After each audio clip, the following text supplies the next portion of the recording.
Bom dia a todos. Eu queria também agradecer ao Dr. César, ao Dr. Marcos Felipe, pelo convite.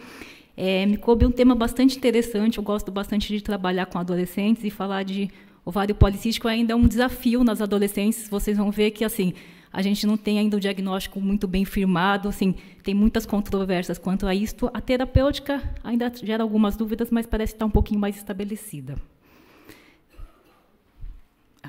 Desculpa. Então, primeiro a gente precisa definir o que é adolescência, né? Então, de acordo com a Organização Mundial de Saúde, né, o período de adolescência é o período que compreende a idade de 10 a 19 anos.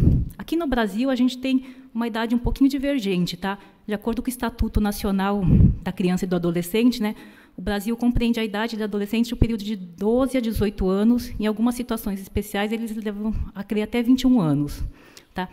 E como a doutora Ana Carolina falou muito bem, a prevalência da doença do ovário, da síndrome do ovário policístico, ela é muito variável, tá? Então, esse primeiro estudo, que foi feito por Rieke em 2011, falando de prevalência, então você vê que varia muito de acordo com os critérios que eles utilizaram, né? Então, uma prevalência mais elevada, como a doutora Ana Carolina falou, com os critérios de Roterdã, na adolescência, de 18,5%, né? De acordo com a Sociedade Androgênica, uma prevalência de 5%, de acordo com o National International, é uma prevalência de 3,1%. Tá? Mas, mais para frente, em 2013, foi publicado um estudo só de prevalência de síndrome de ovário policístico em adolescência, que utilizou estudos de base populacional, e aí eles encontraram uma prevalência que varia de 0,56% a 3% nas adolescentes. Tá. Mas o tema síndrome de ovário policístico em adolescente ainda é muito controverso. Tá? E esse trabalho que foi publicado o ano passado, que é um consenso da Sociedade de Endocrinopediatria, da Sociedade de Endócrino Mundial e da Sociedade de Acesso Androgênico, o que mostrou? Que os números de publicações em síndrome de ovário policístico em adolescentes vêm aumentando, porque ainda há muitas dúvidas, principalmente quanto ao diagnóstico e à terapêutica. Enquanto que no adulto já está bem estabelecido o diagnóstico, né, a gente tem os três diagnósticos, né, e como a doutora Ana Carolina falou, que o mais utilizado é o de Roterdã, né, nas adolescentes ainda há bastante dúvida.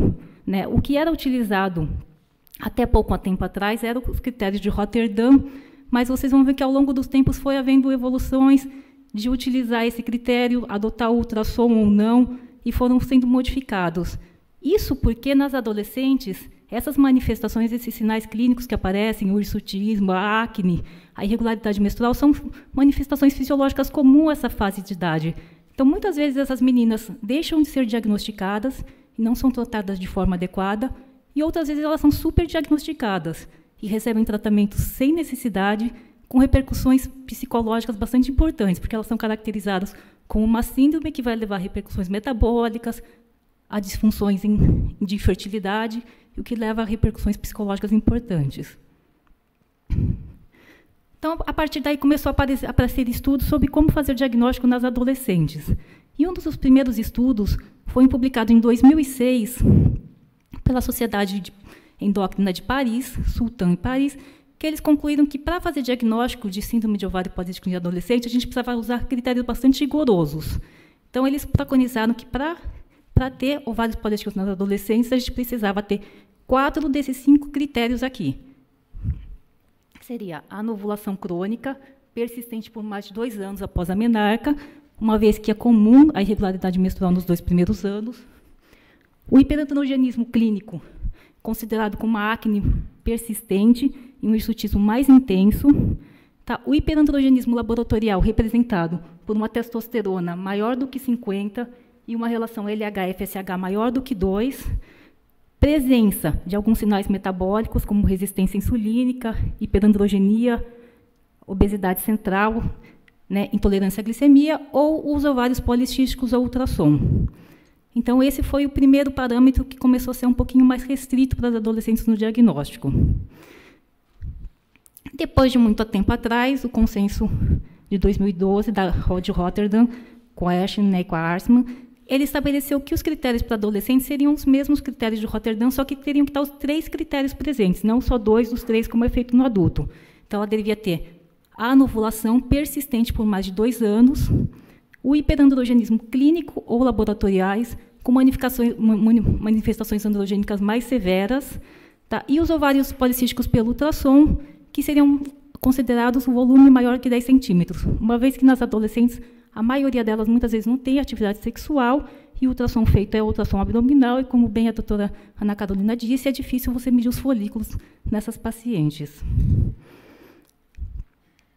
Posteriormente, em 2016, saiu uma publicação da Sociedade de Endócrino dizendo que aí o ultrassom não seria mais a caracterização da síndrome dos ovários policísticos no ultrassom, que o diagnóstico seria retrospectivo, então a gente não teria como fazer um diagnóstico logo que a paciente entra na adolescência, então ela teria que esperar pelo menos os 2 anos pós-adolescente para você observar aquelas características, tanto da irregularidade menstrual, né, que persistiria após os 2 anos, como das manifestações androgênicas clínicas ou laboratoriais.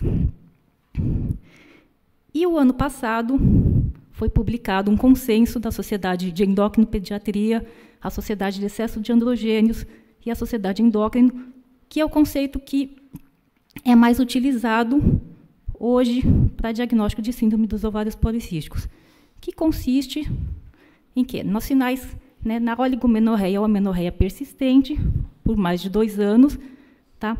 Como o hiperandrogenismo clínico, ela precisa ter um hirsutismo moderado, tá? E uma acne severa, uma acne que a paciente não responde a tratamento clínico, é uma acne com grau mais importante, tá? Uma testosterona alta. O que eles falam? Assim, não tem um cutoff definido de quanto a testosterona. Qual testosterona? Pode ser a livre ou a total. Muitas vezes a total é mais fácil de você fazer a dosagem. O que os estudos falam foram entre valores variando entre 50 a 45, mas eles definiram que não existe um cutoff adequado para isso. E os ovários policísticos ao ultrassom, considerando um volume maior que 10 centímetros cúbicos, uma vez que a maioria dos ultrassons é feito abdominalmente, tá? Os 2 primeiros critérios considerados como nível A de evidência, então com estudos de maior impacto, o ultrassom já é considerado como nível B de evidência. E agora, nesse trabalho que saiu há 15 dias atrás, que a doutora Ana Carolina falou, essas recomendações, o que mudou dessa que saiu o ano passado? O que mudou é que eles desconsideraram o ultrassom como diagnóstico para a síndrome dos ovários policísticos na adolescência. Então, como vocês vão ver, isso varia. A questão do ultrassom, em um consenso ele entra, em outro consenso ele traz. Eu acho que ainda isso vai ter bastante discussão em relação a adolescentes, se o ultrassom vai ser realmente um parâmetro ou não para o diagnóstico. Mas o mais importante são as manifestações clínicas mesmo, que a gente precisa prestar atenção, que seriam os sinais de irregularidade menstrual e os sinais de hiperandrogenismo. Ainda tem uma discussão nos estudos quanto a alguns marcadores que poderiam auxiliar no diagnóstico da síndrome dos ovários policísticos, não só nas adolescentes, mas na população em geral. O que é mais estudado é o hormônio antimileriano. Tá? O hormônio antimileriano é uma glicoproteína produzida pelas células da granulosa do ovário, e o que se acredita ser, como as pacientes com síndrome do ovário policístico, ela tem aquele aumento dos microcistos ovarianos, ela teria um aumento do hormônio antimileriano. Tá? Existem trabalhos específicos com adolescentes. Tá? Um trabalho que eu pus aqui... Opa, desculpa.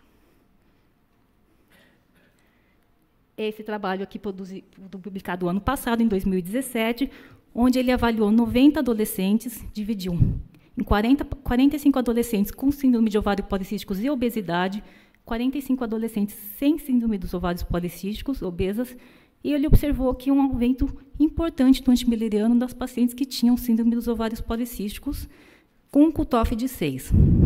Mas o que os trabalhos dos consensos falam, que ele ainda não é validado para ser utilizado, não existe um cutoff adequado para isso, mas que pode ser uma ferramenta para o futuro para auxiliar no diagnóstico das pacientes com síndrome dos ovários policísticos. O que ainda falam os estudos, o consenso sobre adolescentes, esse consenso de 2017, fala que poderia ser usado também a relação da testosterona versus a deidrotestosterona, que seria uma relação que estaria aumentada nas pacientes que têm síndrome dos ovários policísticos. Existem alguns trabalhos de adolescentes, que, principalmente com fenótipos de obesidade, que têm essa relação bastante aumentada. E, mais recentemente, o que eles vêm falando são a presença de marcadores como as proteinômicas, né? Então, algumas proteínas que vêm apresentando, né, como a S ASC CD40, HSP90B1, que são proteínas que algumas encontradas nos pacientes que têm câncer de ovário, então por uma produção ovariana aumentada, né? Mas isso ainda não tem nada definido, mas são coisas que provavelmente vão ser pesquisadas para o futuro. Quanto às manifestações clínicas, né? Então a gente precisa ver que a gente tem o hirsutismo como manifestação bastante frequente, chega a 50% nas adolescentes, e o que os estudos consideram que precisa ser um hirsutismo severo. A maioria das vezes, para você considerar um hirsutismo em adolescente, ela tem que ter um índice de Farman-Gale maior que 16. Aí vocês vão falar, a doutora Carolina acabou de falar que o cutoff agora mudou para 6, era 8 antes. Por que no adolescente tão alto?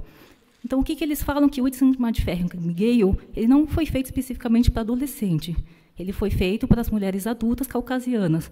Então, isso tem uma variabilidade, inclusive em questão à etnia.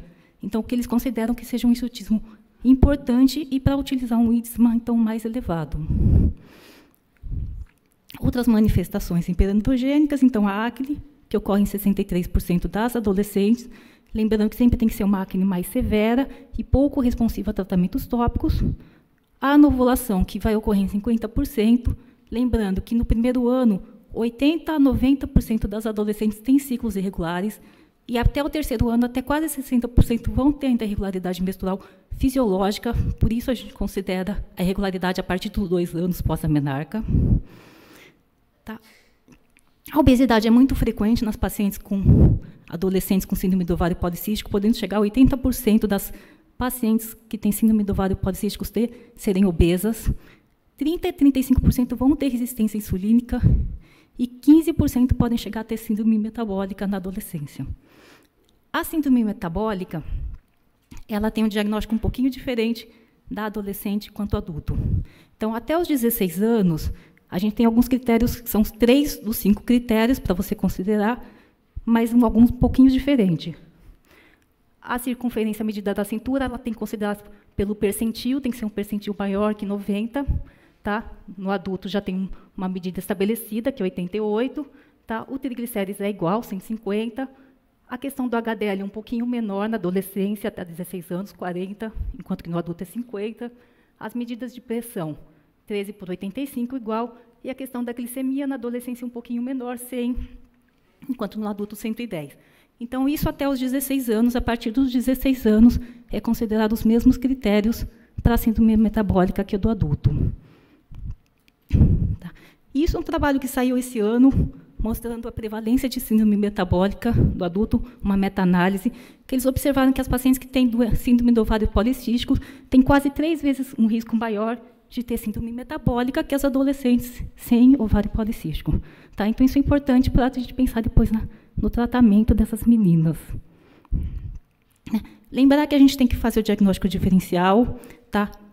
Na adolescência, como as manifestações androgênicas são importantes, o diagnóstico mais importante pós o hiperandrogenismo do SOP seria o hirsutismo idiopático, seguido pela hiperplasia adrenal congênita, os tumores produtores de androgênicos e os menos frequentes síndrome de Cushing, hiperplastinemia e hipotireoidismo.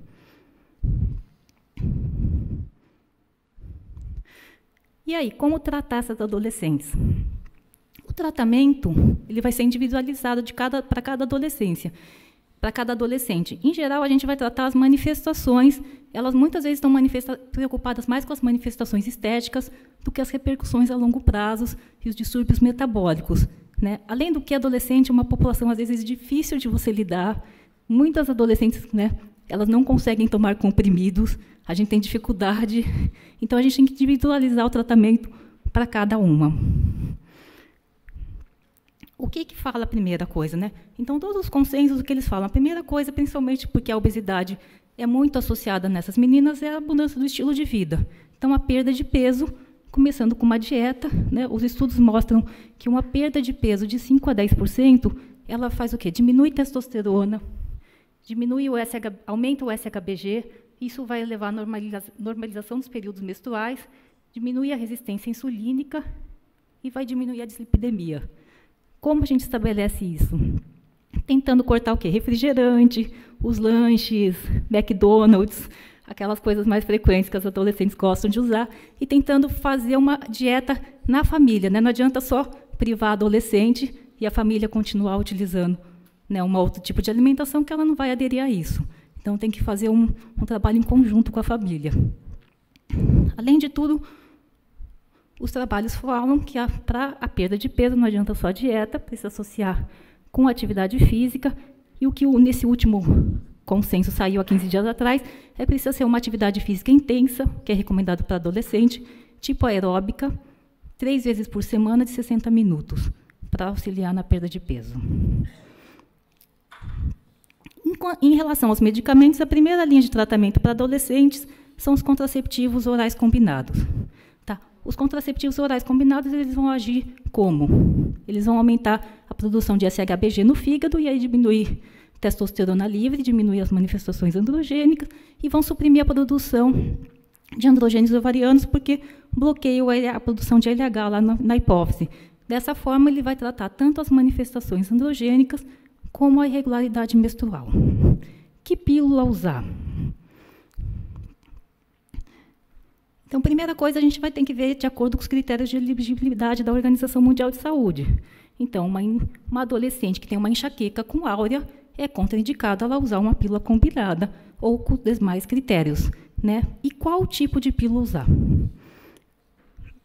Na verdade, no último consenso que saiu, eles recomendam que qualquer pílula possa ser usada com distinção com uma menor dosagem estrogênica pela questão tromboembólica. Mas existem estudos falando que algumas pílulas com concentração estrogênica um pouco maior suprimiria mais esse LH e aí diminuiria mais a produção androgênica ovariana, e existem pílulas com associações de progestagênios mais antiandrogênicos que também auxiliariam no tratamento dessas manifestações androgênicas, como a ciploterona, o dienogeste, mas a escolha também pode ser de acordo com o que a adolescente se adaptar melhor. Outro tipo de forma de tratamento são os contraceptivos só de progestagênio. Ele tem a única indicação para controlar a irregularidade menstrual, ele não serve para tratamento das manifestações androgênicas, ele pode ser usado de forma cíclica ou contínua, e o grande problema dele, principalmente em relação aos adolescentes, são os efeitos colaterais. Tá? Efeitos como retenção hídrica, mastalgia e efeitos psicológicos de depressão, que muitas vezes essa adolescente não consegue aderir a esse tipo de medicação por conta disso. E outras drogas que a gente pode usar são as drogas insulinosensibilizadoras.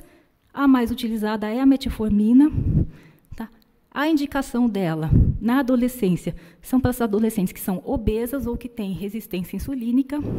O que ela vai atuar? Ela vai atuar diminuindo o índice de massa corpórea e aí normalizando o ciclo menstrual. Mas nesse último trabalho que saiu há 15 dias atrás, essas recomendações, o que eles indicam? Eles indicam a introdução de insulina a partir do IMC maior ou igual a 25, que pode ser usada isoladamente ou associada ao anticoncepcional combinado oral, mas depois da paciente tentar a mudança de estilo de vida. Então, depois de tentar perder peso com dieta, atividade física, para você depois introduzir um tipo dessa droga. Tá, o grande problema são os efeitos colaterais gastrointestinais, que às vezes são pouco tolerados pelas adolescentes. Essa meta-análise que foi publicada em 2016, comparando o uso de metformina versus contraceptivos orais, o que ela mostrou? Que os anticoncepcionais orais têm um efeito muito bom para tratamento de ciclo menstrual e acne, enquanto que a metformina para as repercussões metabólicas mesmo, índice de massa corpórea, resistência insulínica, colesterol e LDL.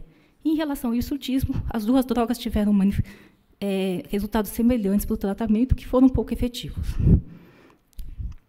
Em relação às manifestações androgênicas, o que os estudos falam ainda é que a gente pode usar outras medicações, como os antiandrogênicos como espironolactona, acetato de ciploterona, com uma menor índice em medidas cosméticas.